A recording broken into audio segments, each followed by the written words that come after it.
You are good to go. Okay. Good afternoon and welcome to everyone joining us today. I'm Ward 4 Councilmember Lee Hall.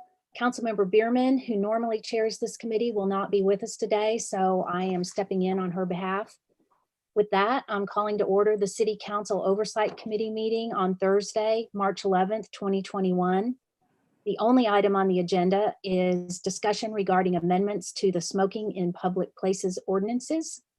Anthony Purinton, City of Norman Assistant City Attorney, will be giving the presentation today. So please go ahead whenever you're ready.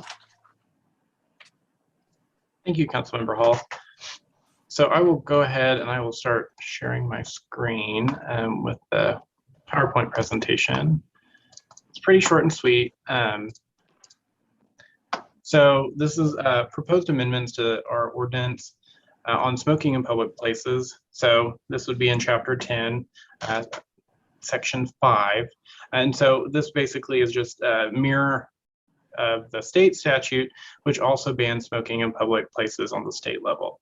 So the reason we have changed these ordinances is because there have been some state law changes since we have changed our ordinance back in 2008.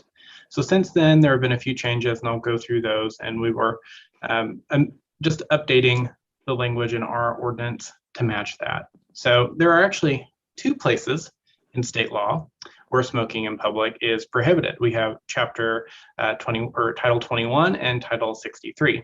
Title 63 governs public health, and then 21 are offenses. So it was there. Funnily enough, you'd think that that language in both different areas of the state statute would mirror each other, but they don't. So they're a little bit different. So it was kind of in order to figure out which one to correctly cite and to mirror ours off of, I went ahead and did 63. There is a Oklahoma Attorney General opinion out there that said that is the appropriate title to use for purposes of enacting municipal ordinances, because that is the one that contains the preemption language. So I've mirrored this off of Title 63's prohibition on smoking in public for that reason. So I'll go through some of the changes. There are not that many substantive changes. Most of them are housekeeping. So I deleted language that is no longer contained in state law. So and some of the changes that came from state law did away with a lot of specific categories of venues that would have been used to prohibit smoking in certain places, for example, like arenas. So those are no longer needed to be included in our statute or our ordinance because they're no longer imperative in terms of the ban. Then we also have a deletion of any reference to a minor in possession of tobacco products. So what happened was, like the Oklahoma state statute, we had two different prohibitions in our code on minors in possession of tobacco. So we had one in Chapter 15, and then we also had one in Chapter 10. So recently we did the youth access to tobacco changes, and those were done in Chapter 15. So these changes now delete the obsolete language found in Chapter 10. So that way there's only one section that prohibits youth access to tobacco, and that way they remain consistent, and it doesn't end up like a situation at the state level where you have two same prohibitions, but they don't have the same language. So now there's only one prohibition on minors in possession. So, and there have been some readability and consistency changes as well to make it internally consistent. And I, fixed a few grammatical errors and stuff like that. So the biggest change is probably the definition of what constitutes a public place. So the language in our ordinance that actually prohibits smoking in public was actually modeled after what was found in Title 22. So I changed that language to reflect more accurately the language found in Title 63, which contains the preemptory language.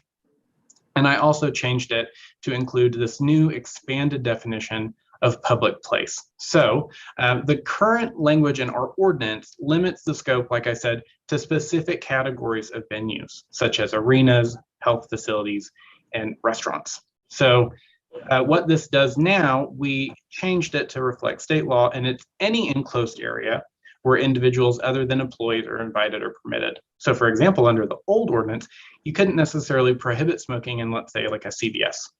But now, any enclosed area where individuals of the public are invited, so basically any store or business, would be preempted unless they're otherwise exempted under the ordinance. So that's a pretty big change because it expands the overall ban on smoking in public. Okay, and then the meat and potatoes of the statute comes in the prohibitory language.